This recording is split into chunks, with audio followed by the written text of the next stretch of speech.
સમાચાર અમદાવાદમાંથી ગુજરાત મહિલા પોલીસકર્મીએ ખખડાવ્યા હાઈકોર્ટના દ્વાર। જી હા, પ્રતિભાશાળી રૂપલ મોરીને શૂટિંગ સ્પર્ધામાં ભાગ લેવા ન મળી રજા।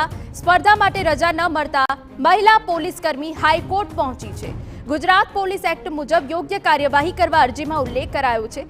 2016માં લોકરક્ષક તરીકે જોડાયેલી રૂપલ મોરી કે જે હાઈકોર્ટના દ્વારે પહોંચી છે। રૂપલ મોરી હાલ કોન્સ્ટેબલ તરીકે કાર્યરત છે।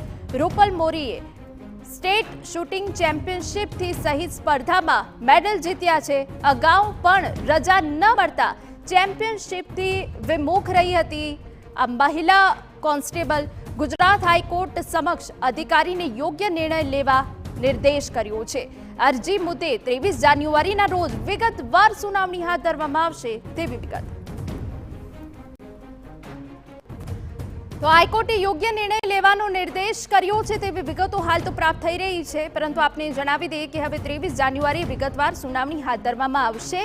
અરજી જે કરવામાં આવી છે તેને લઈને ખેલો ઇન્ડિયાના માત્ર નારા એક સવાલ પણ થાય જ્યારે આ મહિલા પોલીસકર્મી કે જે હાઈકોર્ટના દ્વાર પહોંચી છે, શૂટિંગ સ્પર્ધામાં ભાગ લેવા માટે રજા ન મળી અને તે બાદ આ મહિલા પોલીસ કર્મચારીએ હાઈકોર્ટના દ્વાર ખખડાવ્યા છે।